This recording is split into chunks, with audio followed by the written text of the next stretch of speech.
សកម្មជនឬតំណាងរាជគណៈបកសង្គ្រោះជាតិដែលជាថ្នាក់ដឹកនាំរបស់គណៈបកនេះដែលតុលាការតេឡេរបស់កម្ពុជាកាត់ក្តីឲ្យជាប់គុកជាទណ្ឌិតទាំងអយុធធរហ្នឹងឲ្យតែមេបកឬក៏អ្នកណាក៏ដោយបុគ្គលសំខាន់ហ្នឹងមានឈ្មោះថាជាទណ្ឌិតគឺគណៈបករបស់គាត់បើគាត់អត់លាឈប់គាត់អត់ចាស់ចោះចេញពីតំណែងគាត់អត់អីគឺគេនឹងរំលាយគណៈបកនឹងចោលនេះគឺជាច្បាប់ដ៏មហាចង្រៃឧត្តបាតមែនតើ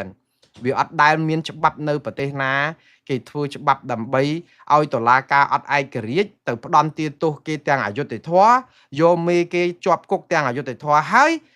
ពេលដែលគេកោលទោសគេទាំងគេមិនអាចការពារក្តីបានយុត្តិធម៌ហើយស្រាប់តែយកអាភិបជាទណ្ឌិតរបស់គេហ្នឹងមេដឹកនាំបកគេហ្នឹងគឺយកមកជាលេសក្នុងការរំលាយគណៈបកគេចោលបើមេដឹកនាំនោះមិនដកខ្លួនចេញពីគណៈបកនឹងមុនរំលាយគណៈបកសង្គ្រោះជាតិអញ្ចឹងលោកសំរងស៊ីបងប្អូនត្រូវចាំជាប្រវត្តិសាស្ត្របងប្អូនមិនចូលចិត្តគាត់ឬក៏ស្អប់ខ្ពើមគាត់តាមពួកគណៈបកប្រជាជនកម្ពុជាដែលជា MMO គេជួលឲ្យជេរឲ្យបតិចអីគាត់ហ្នឹងបងប្អូនត្រូវប្រកាន់គោលការណ៍សច្ចយុត្តិធម៌បងប្អូនត្រូវចាំថាប្រវត្តិសាស្ត្របានចារយ៉ាងច្បាស់ថាលោកសំរងស៊ីដែលជាប្រធានគណៈបកសង្គ្រោះជាតិណាសុកចិត្តលាឈប់ពីតំណែងជាប្រធានគណៈបកនេះដើម្បីទុកឲ្យលោកកឹមសុខាជាប្រធានស្ដីទីបានន័យថាម៉េចបងប្អូនទី1គឺលោកសំរងស៊ីជឿជាក់លើដៃគូរបស់គាត់យើងដឹងទេអ្នកណាក៏ចង់បានអំណាចអ្នកណាក៏ចង់បានលៀបសក្ការៈបុណ្យស័ក្តិដែរក៏ប៉ុន្តែលោកសំរងស៊ីគាត់លះបង់ចោលតំណែងនេះដោយសារគាត់ដឹងថាតំណែងវាគ្រាន់តែជារូបភាពទេសំខាន់គឺជាតិគឺគណៈបកសង្គ្រោះជាតិកុំឲ្យគេរំលាយបើសិនជាលោកមិនលាលែងពីតំណែងពីគណៈប្រធានគណៈបកនឹងទេមិនទុកឲ្យលោកកឹមសុខាកាន់ទេគឺច្បាស់ណាស់100%គណៈបកប្រជាជនកម្ពុជានឹងរំលាយគណៈបកសង្គ្រោះនេះជាតិនេះចោលព្រោះគេកែច្បាប់រួចទៅហើយច្បាប់ហ្នឹងគឺតន់ដិតដែលពាក់ព័ន្ធនៅក្នុងគណៈបកនេះហើយជាជួរដឹកនាំគឺត្រូវរំលាយគណៈបកនេះដោយស្វ័យប្រវត្តិដល់អញ្ចឹងទៅយកលោកកឹមសុខាមកធ្វើជាប្រធានស្ដីទីគណៈបកសង្គ្រោះជាតិគាត់សុកចិត្តលាលែងចេញពីតំណែងការតស៊ូ20-30ឆ្នាំកាត់ក្របកាត់ភ្លៀងកាត់អីសពបែបយ៉ាងបានតំណែងជាប្រធានគណៈបកសុកចិត្តលះបង់តំណែងនឹងចោលដើម្បីទុកឲ្យលោកកឹមសុខាចាំផ្ទះចាំមើលគណៈបកផងគាត់ចាក់ចេញទៅក្រៅប្រទេសព្រោះគេតាមធ្វើទុកបុកម្នេញណាហើយបើមិនចាក់ចេញទេគឺគេនឹងរំលាយគណៈបកសង្គ្រោះជាតិនេះចោលធ្វើប៉ុណ្ណឹងក៏នៅតែមិនរួចខ្លួនព្រោះការដឹកនាំបែបផ្ដាច់ការមិនចំពោះថាអស់លោកធ្វើអីទេយើងធ្វើទៅចូលសងគេគឺធ្វើហើយគឺគេនឹងរឹបបន្តិចដូចពស់ថ្លាន់អញ្ចឹងហ៎បងប្អូនកំរើករឹបកំរើករឹបរើរឹបចុងក្រោយគឺលេតតែប៉ុណ្្នឹងទេហើយទាំងអស់គ្នានាំគ្នាលោកសំរងស៊ីក៏អត់មានជំរឿសអីទេព្រោះអារបៀបធ្វើច្បាប់ធ្វើអីហ្នឹងវាស្មោកគ្រោកវាកក្រិចវាដូចថាអាក្រក់ហួសហេតុពេកអញ្ចឹងគាត់ដើម្បីឲ្យសង្គ្រោះគណៈបកខ្លួនឯងបានគឺគាត់សុកចិត្តលះបង់តំណែងនឹងចោលឲ្យលោកកឹមសុខាកាន់ចោះដល់តែពេលលោកកឹមសុខាកាន់ក៏សង្គ្រោះជាតិអត់នៅគេរំលាយសង្គ្រោះជាតិគេចាប់លោកកឹមសុខាដាក់គុកដដែលចុងបញ្ចប់គឺគណៈបកសង្គ្រោះជាតិរលាយដដែលប៉ុន្តែរលាយតែនៅក្នុងក្រដាស់ទេវាមិនរលាយនៅក្នុងឆន្ទៈទេរលាយចុងក្រោយបំផុតគឺគណៈបកសង្គ្រោះជាតិហ្នឹងគឺរលាយឈ្មោះមិនត្រឹមតែនៅក្នុងក្រដាស់ដែលការបំផ្លាញគឺរលាយនៅក្នុងសាលដីការបស់តុលាការកំពូលនៅថ្ងៃទី30ខែមេសាឆ្នាំ2026នៅពេលដែលលោកកឹមសុខាមិនប្តឹងតវ៉ាជំទាស់សាលដីកាដែលគេចាត់ទុកថាលោកជាជនក្បត់ជាតិដោយទាំងប្រធានគណៈបកសង្គ្រោះជាតិដោយទាំងសង្គ្រោះជាតិដោយទាំងរដ្ឋាភិបាលសហរដ្ឋអាមេរិកដែរនោះនេះគឺជាអ្វីដែលលោកកឹមសុខាធ្វើនៅក្នុងប្រវត្តិសាស្ត្រមួយដ៏ជូរចត់ដែលធ្វើឲ្យអំពើល្អរបស់គាត់ប្រមាណយកមកឆាចោលហើយមានឈ្មោះចូលរួមធ្វើឲ្យគណៈបកសង្គ្រោះជាតិនេះបាត់ឈ្មោះចង់និយាយថាមានភាពស្របច្បាប់ដោយរដ្ឋាភិបាលខ្មែរអាចរំលាយបានដោយសារតែគាត់មិនប្តឹងជំទាស់សាលដីកាហ្នឹងបើគាត់ប្តឹងជំទាស់ថាគាត់មិនទទួលយកសាលដីកាហ្នឹងរឿងនេះនឹងចារនៅក្នុងមួយជីវិតថាលោកកឹមសុខាអត់ទទួលស្គាល់សាលដីកាទេតែគាត់ជ្រើសរើសមិនប្តឹងសាលដីកាជាធ្នូនៅក្នុងការដោះដូរឲ្យគាត់បានរស់នៅចេញក្រៅជាប់ឃុំ9ឆ្នាំនៅក្នុងផ្ទះ និយាយទៅអ្វីដែលគួរឲ្យសោកស្ដាយគឺរឿងចេះទេការតស៊ូធ្វើទុក្ខកិរិយារបស់លោកកឹមសុខានេះគឺជាគុណតម្លៃមួយដែលប្រជាពលរដ្ឋខ្មែរមិនអាចបំភ្លេចបានទេគ្មានអ្នកណាឈឺចាប់ជាងក្រុមគ្រួសារលោកកឹមសុខានិងលោកកឹមសុខាខ្លួនលោកទេដែលគេចាប់ធ្វើបាបក្នុងផ្ទះក៏ប៉ុន្តែអ្នកដែលឈឺចាប់ជាងគេជាងលោកកឹមសុខាដែរនោះគឺសកម្មជនដែលគ្រប់គ្រងលោកកឹមសុខានិងគណៈបកសង្គ្រោះជាតិដែលហែហបហើយដែលលក់ឆ្កែលក់អីយកមកធ្វើបាតកម្មហើយត្រូវអ្នកមួយចំនួនហ្នឹងគេចាប់ដាក់គុកដាក់អីដោយសារតែការដែលបដូរផ្ដាច់ការពារកាងដើម្បីឲ្យគេដោះលែងលោកកឹមសុខាដើម្បីឲ្យគិតថាលោកកឹមសុខាមិនមែនជាអ្នកក្បត់ជាតិមិនមែនអីចឹងណាគ្នាសុកចិត្តជាប់គុកជាប់ច្បាប់អ្នកខ្លះស្លាប់ខ្លួនអីចឹងទៀតដល់ឥឡូវលោកកឹមសុខាធ្វើទុក្ខកិរិយាបាន9ឆ្នាំស្រាប់តែនៅចុងក្រោយនៅពេលដែលទ្វាររបើករឿងនេះខ្ញុំស្រក់ទឹកភ្នែកបងប្អូនទ្វារដែលរបើកហើយជាជាងការដែលយើងដើរចូលតាមទ្វារនឹងដើម្បីនេះគឺលោកកឹមសុខាសុកចិត្តសុំម្ចាស់ទ្វារដើម្បីឲ្យគាត់ចេញណាទ្វាររបើកហើយគណៈបកប្រជាជនកម្ពុជាទាល់ច្រកហើយការដែលត្រូវមានសម្បទាននយោបាយបើធ្វើតាំងពីឆ្នាំដំបូងនៅពេលដែលគេកំពុងចាប់គាត់ដាក់គុកដាក់ច្បាប់សកម្មជនសង្គ្រោះជាតិហ្នឹងគឺរត់ប្រសាចពេញព្រៃពេញស្រុកភូមិរត់ទៅថៃរត់ទៅអីខ្លោចផ្សារនារីព្រាត់ប្រាសគេចាប់ដាក់គុកនៅពេលនោះបើមេបកគាត់ធ្វើសម្បទានដូច្នេះគឺគណៈបកប្រជាជនកម្ពុជាក៏ត្រេកអរដែរហើយអត់មានរឿងវែងឆ្ងាយដែរប៉ុន្តែការតស៊ូដល់គណៈដល់និយាយទៅគឺនៅពេលដែល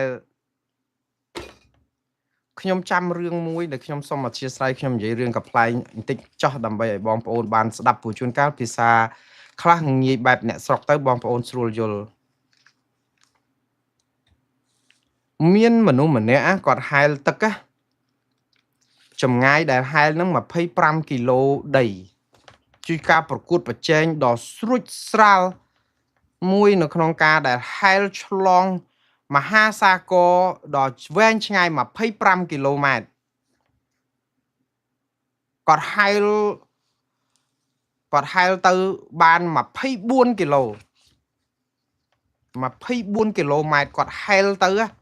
នៅសល់តែ1គីឡូម៉ែត្រទៀតទេដល់គោលដៅបងប្អូនដឹងគាត់សម្រេចចិត្តយ៉ាងណាទេគាត់ហត់គាត់អស់កម្លាំងព្រោះហែល24គីឡូដីឲ្យបងប្អូនសាកគិតទៅមើលវាឆ្ងាយណាស់ប្រឹងណាស់អញ្ចឹងគាត់អស់កម្លាំងអាលីងពីខ្លួនហើយគាត់គិតថាបើគាត់ហែល1គីឡូដីនេះទៅមុខទៀតគឺគាត់នឹងស្លាប់ព្រោះគាត់អស់ដៃអស់ជើងហើយអញ្ចឹងគាត់មិនអាចហែលទៅមុខទៀតទេគាត់សុកចិត្តហែលថយក្រោយមកត្រើយ24គីឡូដីថយក្រោយវិញ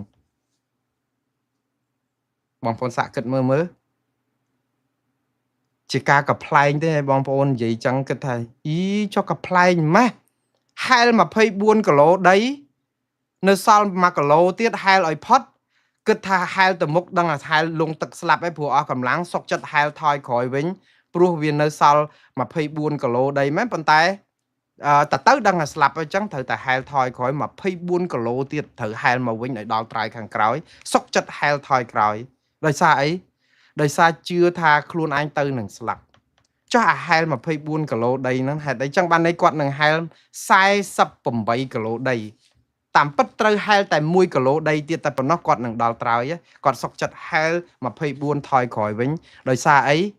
ដឹងផ្លូវដែលហែលនឹងហើយអញ្ចឹងអាមុខហ្នឹងវាមិនដឹងថាវាយ៉ាងម៉េចអញ្ចឹងច្បាស់ហើយខាងនេះគឺយើងដើរថយក្រោយដូចយើងដើរទៅចកាមីនអញ្ចឹងយើងដើរតាមដានជើងយើងមកវិញយើងនៅសល់តែ3ជំហានទៀតនឹងឆ្លងផុតចកាមីនក៏ដោយប៉ុន្តែយើងដឹងថាមីននៅច្រើនណាអត់ច្បាស់ទេតែអាដានជើងដែលយើងដើរមកហើយរាប់រាប់ពាន់ម៉ែត្រនេះគឺយើងមានដានជើងអញ្ចឹងដើរតាមដានជើងថយមកវិញមកចំណុចដើមវិញទៅឲ្យរស់មានន័យអីបងប្អូនជោគជ័យក៏បរាជ័យអាការដែលរស់គឺរស់ហើយប៉ុន្តែរស់ដូចស្លាប់ចឹងហ្នឹងព្រោះអីយើងបោះបង់ចោលការតស៊ូ24គីឡូដីចោលបាត់ហើយហ្នឹងនេះជាអ្វីដែលលោកកឹមសុខាធ្វើដែលមែនតើបងប្អូនទាំងអស់អ្នកណាក៏មើលឃើញដែរតែបងប្អូនមើលមិនឃើញត្រង់ថា បងប្អូនជាអ្នកគ្រប់គ្រងលោកកម្មសខាមិនចង់បង្ហាញអំពីការខកចិត្តរបស់ខ្លួនពេកអ្នកគ្រប់គ្រងលោកកម្មសខានឹងចេះតែគិតថាហ្នឹងហើយស្អំចិត្តទៅព្រោះអីវាដូចផ្កាប់មុខមួយលោកកម្មសខាខ្លាំងពេកដល់គាត់ប្រលេះកតុយលម៉កអញ្ចឹងទៅហើយទៅតែម៉ូតូគាត់ឲ្យប្រឡែងកតុយឲ្យធ្លាក់ចូលក្នុងបឹងផលិតអញ្ចឹងប្រលឹងប្រលះចុះស៊ីផលិតអស់ហើយយើងមានអីទៀតលោកកម្មសខាបាយជាមួយនឹងកូនស្រីគាត់បានម៉ូតូមួយហ្នឹងគ្នាពីរនាក់ទៅអាកតុយលម៉កយើងហ្នឹងទៅក្នុងបឹងផុកទៅឥឡូវអ្នកដែលស្រង់ពីបឹងផុកហ្នឹងគឺលោកសំរងស៊ីអានេះទៅវិញទេនេះអញ្ចឹងហើយបានថាជូតទឹកភ្នែកបន្តដំណើរទៅទៀតលោកសំរងស៊ីគាត់និយាយថាគាត់មិនចាប់អារម្មណ៍នឹងរឿងបុគ្គលគាត់ចាប់អារម្មណ៍នឹងជាតិគាត់និយាយថាការសម្រេចរបស់បុគ្គលគឺជារឿងមួយប៉ុន្តែគាត់និយាយឃ្លាមួយដែលខ្ញុំចាប់អារម្មណ៍មួយទៀតគាត់ថាការចូលទៅកាន់ចាប់ដៃអីជាមួយរបបផ្ដាច់ការគឺមិនមែនជាការជួយជាតិទេគឺជាការបំផ្លាញជាតិធ្វើឲ្យជាតិនេះលិចលង់ធ្វើឲ្យជាតិនេះកាន់តែវេទនាដោយសារអីរបបផ្ដាច់ការមេដឹកនាំផ្ដាច់ការអត់បានទាំងដោះស្រាយបញ្ហា100ជំពូកហើយដល់តែពេលយើងចូលទៅយើងគិតថាដោះស្រាយបានបងប្អូនឥឡូវឧទាហរណ៍ថាឡានមួយដែលកំពុងបើកលើដងផ្លូវតកង់សវឹងស្រាឬក៏គាត់រងឥទ្ធិពលនៃគ្រឿងសូរ៉ាឬអីមិនអាចបើកបានទេក៏ប៉ុន្តែឡាននេះគឺវានៅធ្វើដំណើរបានទៀតបើសិនជាមានតកង់ល្អដូរទៅឡាននៅទៅដូចគ្នាអត់អីទេយើងដូរតកង់បើកព្រោះឡាននៅតែទៅបានតាសំខាន់តកង់បើទុកឲ្យគាត់បើកធ្លាក់ផ្លូវឬក៏បុកគេបុកអាយព្រោះគាត់ស្វឹងប៉ុន្តែផ្ទុយពីការដែលជួយឲ្យតកង់នេះបើកត្រង់ផ្លូវឬអីបានមានម្នាក់ទៀតដែលគេប្រាប់ថាអត់អីទេចាំខ្ញុំអង្គុយអែបក្បែរហ្នឹងហើយចាំខ្ញុំជួយប្រាប់ផ្លូវបើកទៀតទៅព្រោះការជួយបែបនេះនឹងធ្វើឲ្យអ្នកសវឹងស្រានេះគាត់នឹងអាចយ៉ាងហោចណាស់ក៏យើងជួយប្រាប់ដែរថាកិច្ចឆ្វេងកិច្ចស្ដាំតើបងប្អូនដែលជិះនៅក្នុងឡានទុកចិត្តទេនៅពេលដែលមានអ្នកណាម្នាក់ទៅអង្គុយអែបតកង់សប្ងៃដោយលោកហ៊ុនម៉ាណែតកំពុងបើកហើយសវឹងស្រាយស្រាប់កម្មមនុស្សវិទ្យាគាត់ទៅអង្គុយក្បែរកៅអីហ្នឹងគាត់ប្រាប់ថាអត់អីទេចាំខ្ញុំជួយស្រែកជួយប្រាប់ខ្ញុំអត់ចេះបើកឡានហ្នឹងទេតែខ្ញុំដឹងនៅមុខនោះវាមានគុលនៅកន្លែងនេះវាមានដើមឈើកន្លែងនេះផ្លូវកោងកន្លែងនេះផ្លូវធ្លាក់ជ្រោះមានស្ពានឬក៏ផ្លូវនេះគឺគ្រោះថ្នាក់ខ្លាំងហើយចាំខ្ញុំជួយស្រែកប្រាប់តើសតិនៃអ្នកសវឹងស្រាយើងស្រែកប្រាប់ហ្នឹងតើយើងមើលគាត់មើលឃើញទេគាត់លឺប៉ុន្តែផ្លូវហ្នឹងគាត់មើលឃើញ2 3អស់ហើយហ្នឹងតើកិច្ចទៅផ្លូវណាឥឡូវហើយយើងនៅក្នុងឡានហ្នឹងយើងជិះនៅកន្លែងណាបើមិនរត់ចុះចែកជើងគ្នាពីលើឡាននេះទេគឺយើងនឹងទៅជាមួយនឹងឡានហ្នឹងបើមិនបុកគល់ឈើក៏ធ្លាក់ស្ពានងាប់ដែរហើយស្លាប់ទាំងអ្នកដែលព្រូឡានដែលឯបប្រាប់ថាកិច្ចនេះកិច្ចនោះព្រោះបើយើងចូលទៅដូរចកោតហ្នឹងហ្មងចង់និយាយថាណែលោកហ៊ុនម៉ាណែតលោកសវឹងស្រាហើយលោកមិនអាចបើកបរបានទេខ្ញុំសុំកាន់ចកោតហ្នឹងវិញលោកអង្គុយណែអាហ្នឹងដូចជាយើងច្បាស់ជាងមិនអញ្ចឹងឯងបងប្អូនព្រោះឡានវានៅតែទៅមុខទេវាអាចបុកគល់ឈើបុកអីតិចទីបានទៀតដោយសារតែឥទ្ធិពលនៃឡានហ្នឹងនៅប្រើបានសំខាន់គឺតកង់តែយើងទៅប្រាប់ថាអត់ដូរតកង់យើងទៅជួយអង្គុយប្រាប់តកង់តែតកង់សវឹងស្រាតកង់គេហៅថា DUI driving under influence អូអា DUI នេះអាបើកបរក្នុងស្ថានភាពស្វឹងបើនៅស្រុកអាមេរិកនេះគេចាប់ដាក់គុកបាត់ដកបានបើកបរទៀតកុំបាច់ថាមានព្រូឡានមិនព្រូឡានតែស្វឹងគេចុះឲ្យគេទៅដេកហើយគេឲ្យអ្នកអត់ស្វឹងឡើងមកបើកប៉ុន្តែកញ្ញាកម្មមនុស្សវិទ្យាគាត់ច្បាស់ក្នុងខ្លួនថាអត់ទេខ្ញុំអង្គុយនៅក្បែរហ្នឹងគឺខ្ញុំប្រកែខ្ញុំនឹងប្រាប់គាត់ថាណេះបាត់ឆ្វេងបាត់ស្ដាំហើយទៅហ្នឹងគឺមានទាំងគ្រួសារកម្មមនុស្សវិទ្យានៅក្នុងហ្នឹងដោយទាំងឪពុកគាត់ទៅទៀតតើយើងនឹងទៅដល់ឆ្ងាយដល់ប៉ុណ្ណាខ្ញុំពងតែឆ្ងល់ឥឡូវលោកសំរងស៊ីក៏ថាអីទេបងប្អូនគាត់ក៏និយាយដែរថាអ្វីវាច្បាស់លាស់អស់ហើយដោយអត់មានបាត់ប្របាក់មន្ទិលទេរួមគ្នាសង្គ្រោះជាតិគឺបានន័យថាធ្វើយ៉ាងម៉េចឲ្យស្មារតីសង្គ្រោះជាតិដូរប្រព័ន្ធកំដូរបុគ្គលដូរចង់និយាយថារបៀបដឹកនាំរដ្ឋឡើងវិញឲ្យល្អទៅហើយធ្វើម៉េចបើគាត់ថាអ្នកណាទៅណាទៅ តែសរសើរគាត់មួយគាត់ថាលោកកឹមសុខាមិនទាន់មានសិទ្ធិសេរីភាពអីធ្វើនយោបាយអីទេដូច្នេះគាត់ក៏ពិបាកនឹងមើលថាតើវានឹងទៅផ្លូវណាដែរគ្រាន់តែថាពេលនេះគាត់និយាយតែមួយម៉ាត់ខ្លីទេតែណាទៅយើងរួមគ្នាសង្គ្រោះជាតិយើងឡើងវិញអូខេឥឡូវខ្ញុំវិលមករឿងកញ្ញាកម្មមនុវិទ្យាវិញថ្ងៃនេះគឺយើងឮសាររបស់កញ្ញាកម្មមនុវិទ្យាផ្ដល់ព័ត៌មានឲ្យសារព័ត៌មាន AFP អន្តរជាតិក្រោយពីមិនដឹងថាគាត់ទៅធ្វើអីជាប្រិសិទ្ធពិសេសគឺគាត់និយាយដូចនេះខ្ញុំនឹងដកស្រង់ប្រសាសន៍គាត់ដើម្បីឲ្យបងប្អូនបានដឹងថាតើកញ្ញាកម្មមនុវិទ្យាគាត់ទៅធ្វើការងារឲ្យលោកហ៊ុនម៉ាណែតហ្នឹងគាត់ថាម៉េចតាមពិតគាត់ចេញមកការពារដោយគាត់ប្រើឃ្លាថា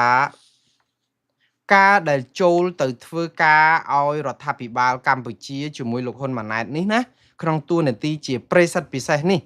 កញ្ញាកម្មមនុវិទ្យាប្រាប់សារព័ត៌មានអាមេរិក AFP នេះថាមិនពាក់ព័ន្ធនឹងឪពុករបស់កញ្ញាទេបានន័យថាមិនពាក់ព័ន្ធនឹងលោកកឹមសុខាទេហើយការទៅធ្វើការឲ្យរដ្ឋាភិបាលកម្ពុជានេះណាក៏មិនពាក់ព័ន្ធនឹងគណៈបកប្រឆាំងដែរឃ្លា2ដែលគួរឲ្យកត់សម្គាល់ហើយចាំខ្ញុំបកស្រាយទី1គឺគាត់ថាអត់ពាក់ព័ន្ធនឹងឪពុករបស់គាត់ទេទី2គាត់ថាអត់ពាក់ព័ន្ធនឹងគណៈបកប្រឆាំងក្នុងន័យនេះគឺអត់ពាក់ព័ន្ធនឹងគណៈបកសង្គ្រោះជាតិទេពួកគណៈបកប្រឆាំងនៅទីនេះនៅតែសង្គ្រោះជាតិនឹងឯងដែល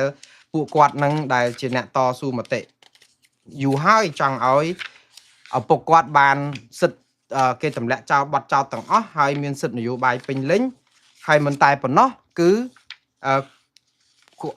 គណៈបកសង្គ្រោះជាតិហ្នឹងក៏បានរស់រានមានជីវិតឡើងវិញអីចឹងដែរទៅសូមអធិស្ឋានបងប្អូនខ្ញុំរកឯកសារសង្ខេបនៃបទសម្ភាសន៍គាត់មួយម៉ាត់សិនទៅក៏ប៉ុន្តែបងប្អូនចាំហើយរឿងតែ2ដែលធំដែលកញ្ញាកម្មមនុវិទ្យានិយាយហ្នឹងគឺទី1គឺគាត់ថាអត់ពាក់ព័ន្ធនឹងឪពុកគាត់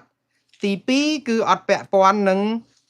គណៈបកសង្គ្រោះជាតិទេគណៈបកប្រឆាំងទេខ្ញុំរកឯកសារនេះមិនទាន់ទេវាកប់ច្រើនពេកជិត100ទំព័រហើយបងប្អូនសុំទោសម្នាក់ឯងក៏ប៉ុន្តែអញ្ចេះវិញនេះរកឃើញហើយបងប្អូនគាត់ថាគំនិតនយោបាយខុសគ្នារបស់គាត់និងគំនិតនយោបាយខុសគ្នារបស់រដ្ឋាភិបាលកម្ពុជាគឺជារឿងមួយដែលឡែកការទទួលខុសត្រូវរបស់យើងនៅពេលនេះគឺជារឿងមួយដែលឡែកទៀតគាត់ចង់និយាយថាយើងមានគំនិតទស្សនៈនយោបាយខុសគ្នាតែយើងអាចធ្វើការជាមួយគ្នាបានដោយដាក់ការខុសគ្នានឹងដែលឡែកទៅហើយសុខចិត្តធ្វើការជាមួយលោកហ៊ុនម៉ាណែតដើម្បីដោះស្រាយបញ្ហាជាតិនៅទីនេះគឺគាត់សម្ដៅទៅលើ2យ៉ាងលោកហ៊ុនម៉ាណែតក៏បញ្ជាក់ដែរថា2យ៉ាងដែលកញ្ញាកម្មមនុវិទ្យាអាចជួយធ្វើបានកញ្ញាកម្មមនុវិទ្យាក៏បានបញ្ជាក់ថាទី1គឺធ្វើកិច្ចការអន្តរជាតិទី2គឺតកតងនឹងការជួយដោះស្រាយបញ្ហាព្រំដែនខ្មែរថៃធំណាស់បងប្អូននេះគឺជាបញ្ហាអាយុជីវិតជាតិមែនហើយ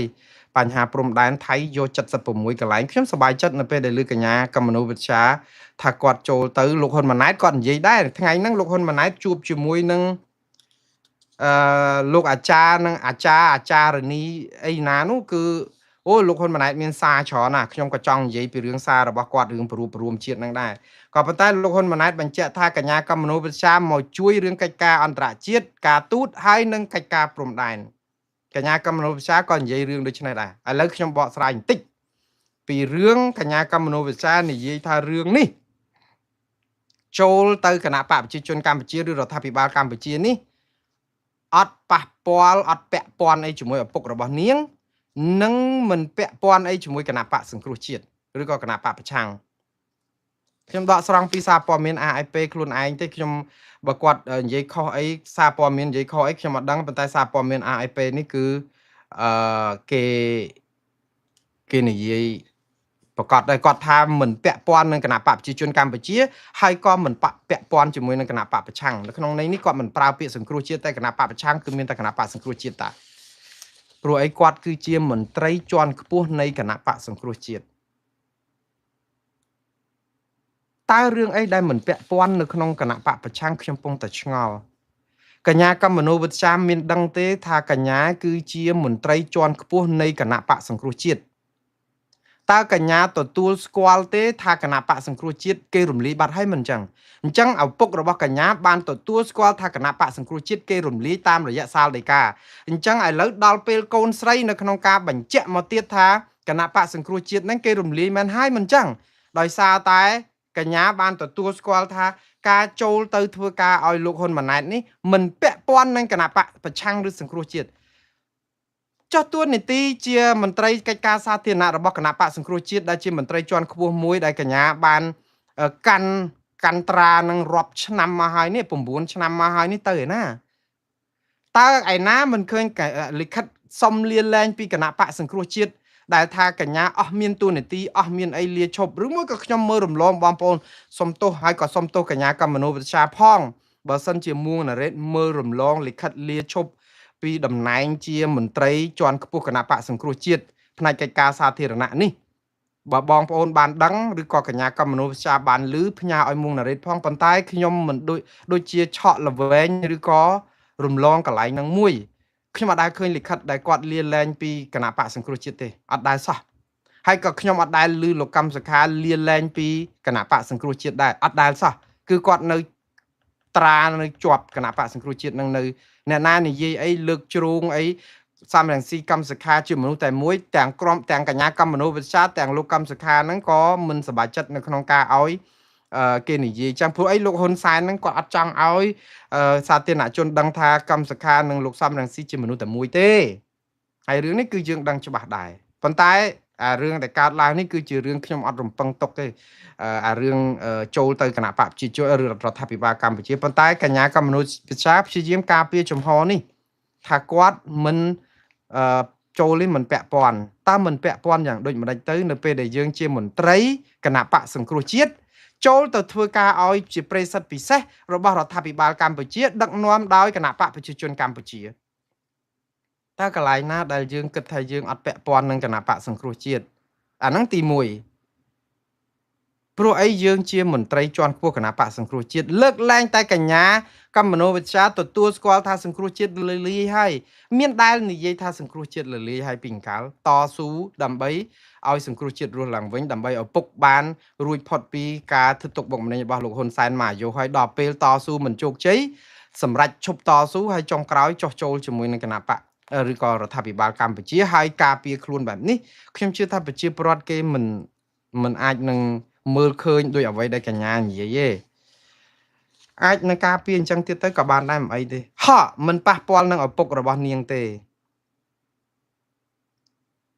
ឪពុកនាងគឺជាប្រធានគណៈបកប្រឆាំង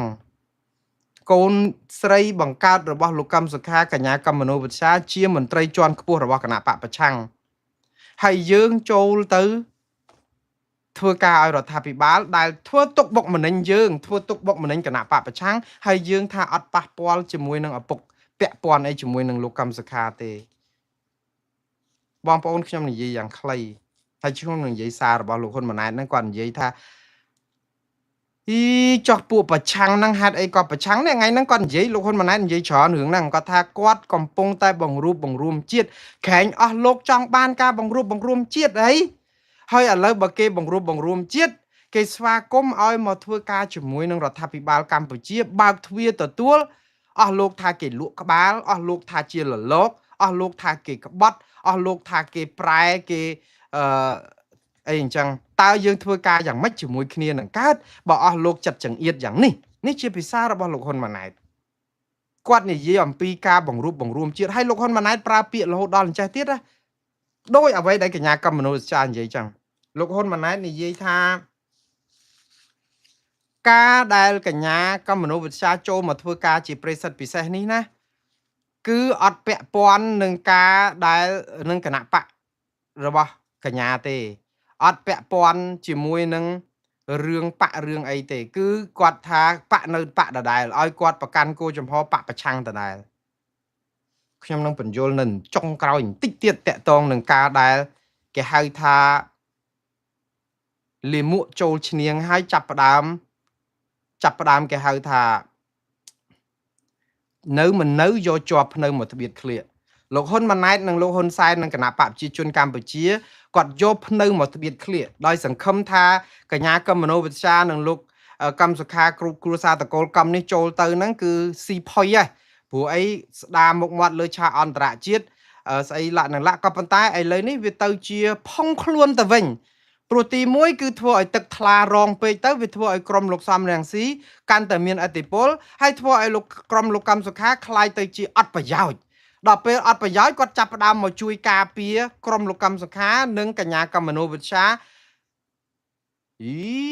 ចុះបើគាត់ចេះការពារក្រុមគ្រួសារតកូលកម្មឬក៏គណៈបកសង្គ្រោះជាតិនេះពីយូរមកចាប់គាត់ដាក់គុកធ្វើអីខ្ញុំកំពុងតែឆ្ងល់ហើយដល់ឥឡូវចាប់ផ្ដើមបែរទៅជាអ្នកដឹកនាំដែលចាប់មេលោកកម្មសុខានឹង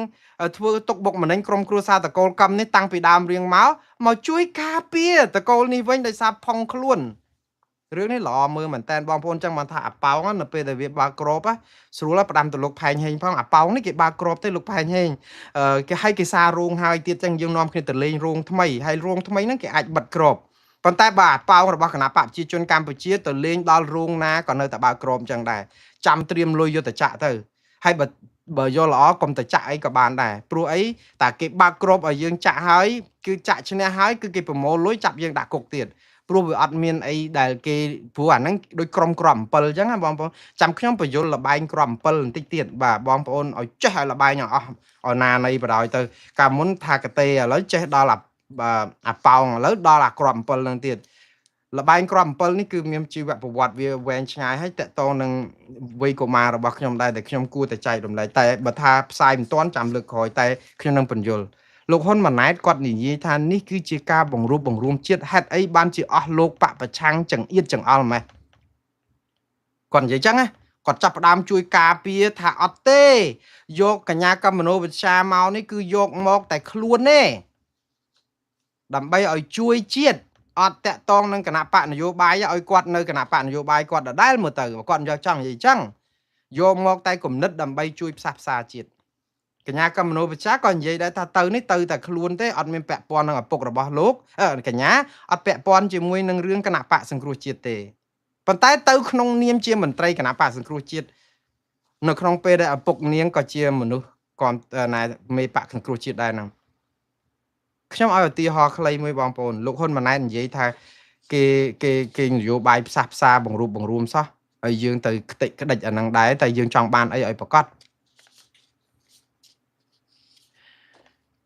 ប្តីប្រពន្ធ2នាក់មានសឡមួយចាន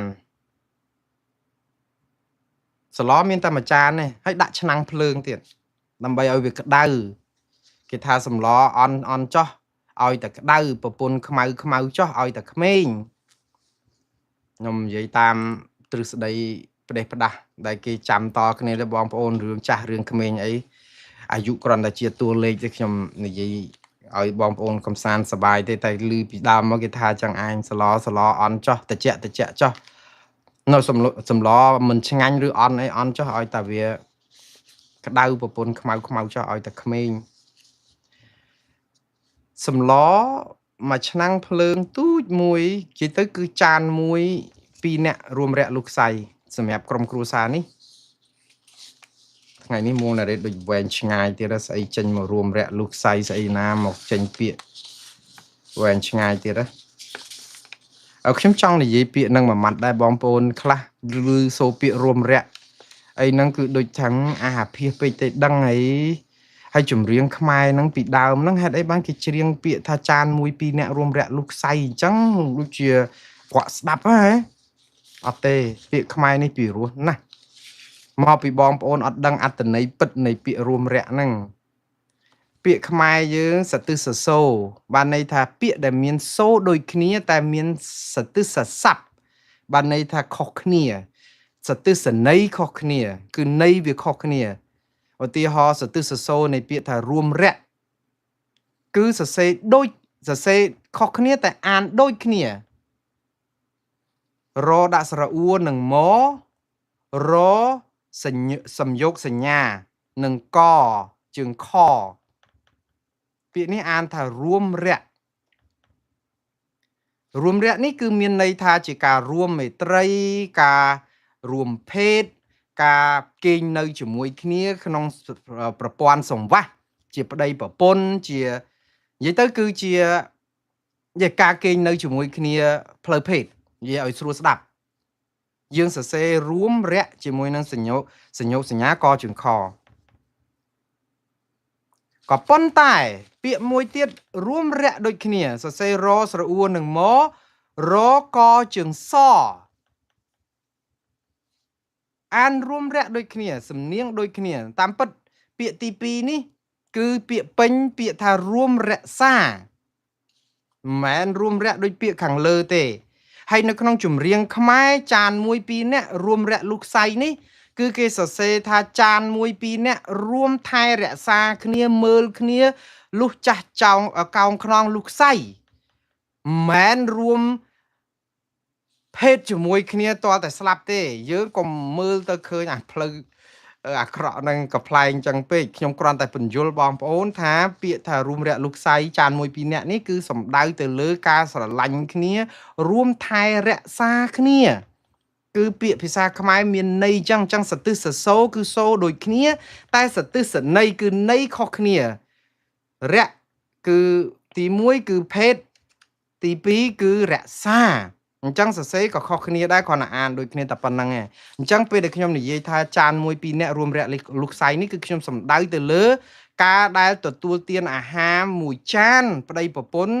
រួមថែរក្សាគ្នាយកចិត្តទុកដាក់គ្នាស្រឡាញ់គ្នាលុះខ្សៃធ្វើអីធ្វើទៅក៏ប៉ុន្តែន័យនេះគឺវាបង្ហាញថាមិនមែនតែរួមរយៈលើក្រែទេគឺវារួមរក្សាថែគ្នាដែលមានន័យគ្រប់គ្រាន់ពីរោះណាស់តែយើងចេះតែបលើសអញ្ចឹងខ្ញុំនិយាយពីស្ត្រីប្តីប្រពន្ធ2នាក់នេះគឺចាន1 2នាក់រួមរយៈលុះខ្សៃថែរក្សាគ្នាលុះខ្សៃចែកគ្នាក៏ប៉ុន្តែរឿងដែលសំខាន់គឺរឿងយ៉ាងម៉េចប្តីអត់ហូបហិលប្រពន្ធចូលចិត្តហិលប្តីថាបើត្រូវជាតិហិលវាឈឺកាពះឬក៏វាមានបញ្ហាប៉ុន្តែប្រពន្ធចូលចិត្តហិលយកតែមែនតែនហើយសម្លមានតែមួយចានប្តីប្រាប់ថាអូនណាឆ្នាំងភ្លើងយើងទូចប៉ុណ្ណឹងមានខ្ជូងមានអីវាពុះក្រាក់ចឹងមែនប៉ុន្តែបងអត់ហូបហិលបានទេបងចង់ទទួលទានអាហារនេះជាមួយអូនឲ្យឆ្ងាញ់ពិសាចាន1 2នាក់រួមរយៈលុះខ្សៃមែនហើយក៏ប៉ុន្តែកុំដាក់ម្ទេសអីហីហើយអញ្ចឹងប្រពន្ធក៏បានប្រាប់ថាអត់អីទេកុំភ័យអូននឹងញិចម្ទេសតែមកខាងបានទេទុកមកខាងទៀតឲ្យបងប្រសាទៅបងកុំមកខាងអូនព្រោះអូនញិចតែខាងនេះបងឃើញណាម្ទេសវាដែតអញ្ចេះហើយបងទទួលទានតែខាងបងទៅអាខាងនោះអត់ហិលទេខាងនេះហិល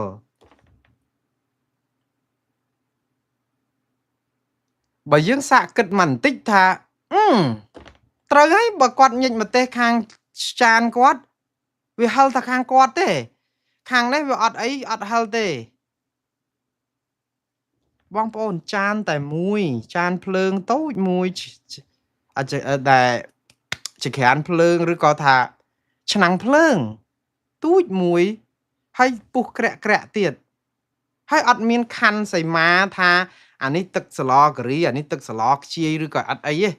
គឺវាតែមួយហ្នឹងបើស្ងោជ្រក់គឺជ្រក់នៅក្នុងវល់វែកនៅក្នុងទាំងអស់ហើយនៅពេលដែលយើងញិចនៅមកជាហៀងខាងហ្នឹងដែលយើងគិតថាមិនហិលណាចុះដល់ពេលដែលអាកំសួលហ្នឹងវាពុះទៅអានេះហ្នឹងវានឹងវិលពេញឆ្នាំងហ្នឹងអញ្ចឹងប្តីអត់អាចទទួលទានបានទេវាច្បាស់ជាហិលកាហាយវិធីដែលធ្វើដើម្បីកុំឲ្យចាននេះហិលបានគឺបងប្អូនធ្វើម៉េចបងប្អូនឲ្យប្តីអាចទទួលទានបានគឺដួសចានសឡមួយចាននេះចូលក្នុងចានផ្សេងហើយញិចម្ទេសនៅក្នុងឆ្នាំងភ្លើងនឹងចោះហើយទទួលទានម្នាក់ឯងចោះឲ្យប្តីគ្នាបានអាសម្លមួយចានដែលមិនមានហិលហើយចុះរឿងសាមញ្ញប៉ុណ្ណឹងបងប្អូនអត់ចេះយល់ទេខ្ញុំស្លុកឲ្យកូនខ្ញុំញ៉ាំកូនខ្ញុំប្រុសច្បងគឺអាឡែកស៊ីនឹងបកា តាស្ងោបគាគឺដឹងតាអញ្ចឹងដើម្បីស្ងោស្អីដែលជ្រូកអីដែលឆ្ងាញ់គឺស្ងោដំបងមិនត្រូវតាន់ដាក់បង្គាទេដើម្បីដកវាចេញទុកឲ្យកូនអាចញ៉ាំបានតែបើយើងដាក់បង្គាហើយតែយើងស្រង់ទឹកហ្នឹងមកបង្គាវានៅក្នុងហ្នឹងកូននឹងអាឡែកស៊ីហើយឥឡូវវិលមករឿងលោកហ៊ុនម៉ាណែតវិញនិងកញ្ញាកម្មមនោវិជ្ជាវិញយើងចូលទៅក្នុងគណៈបកប្រជាជនកម្ពុជាឬរដ្ឋាភិបាលកម្ពុជាទៅធ្វើការឲ្យគេហើយយើងប្រាប់ថាអត់ប៉ះពាល់ដល់លោកកម្មសុខាអត់ប៉ះពាល់ដល់គណៈបកសង្គ្រោះជាតិតើវាមិនខុសអីពីការញិចម្ទេសនៅក្នុងឆ្នាំងភ្លើងតែមួយនេះខ្ញុំអត់យល់ឬមួយក៏បងប្អូនយល់ថាបងប្អូនប្រជាពលរដ្ឋខ្មែរទាំង18លានអ្នកហ្នឹងទទួលទានបាយក្នុងតឡោកទេព្រោះបងប្អូននិយាយអីក៏បានដែរអ្នកនយោបាយគេចង់និយាយអីក៏បានដែរស្រាប់គេចង់ថាមិនអញ្ចឹងណាបងប្អូនយល់ស្ដាប់គេទៅខ្ញុំពេលខ្លះខ្ញុំរំលឹកសុភាសិតខ្មែរមួយដែលនិយាយថានគរចម្លែកក្អែកសជាងកុករីកើតពេញស្រុកច្រៀងរាំសបាយខ្លាធ្វើមេស្រុកដាក់គុកទន្សាយគោផ្គាប់ចវាយคล้ายជាអ្នកប្រាជ្ញចាំទុកបងប្អូនសម័យនេះគឺសម័យដែលនគរចម្លែកក្អែកសជាងកុកក្អែកឯណាដែលសបងប្អូនក្អែកគឺក្អែកខ្មៅកុកគឺកុកសជាពាក្យខ្មែរធម្មតាតែគេនិយាយថាសម្បុរដូចក្អែកគឺក្អែកខ្មៅហើយតែគេថាកុកគឺសក្បោះពេញស្រែពេញអីគឺកុកសវាអត់ដែលមានកុកខ្មៅទេហើយក៏អត់មានក្អែកសដែរព្រោះអានេះវាជាធម្មជាតិឥឡូវនគរយើងវាជានគរចម្លែកក្អែកសជាងកុករីកើតពេញស្រុកច្រៀងរាំសបាយរីដ្រាម៉ាពេញស្រុកច្រៀងរាំសបាយគឺថាអូយចង់ទៅជាវល់វែអីយ៉ាងណាអត់ខ្វល់ច្រៀងរាំបានលុយបានកាក់ផឹកស៊ីដ្រាម៉ាជេរបចោពេញបណ្ដាញសង្គមនេះហើយដែលគេហៅថារីកើតពេញស្រុកច្រៀងរាំសបាយខ្លាធ្វើមេស្រុកដាក់គុកទន្សាយបងប្អូនដឹងខ្លាធ្វើមេស្រុកដាក់គុកទន្សាយនឹងអីទេ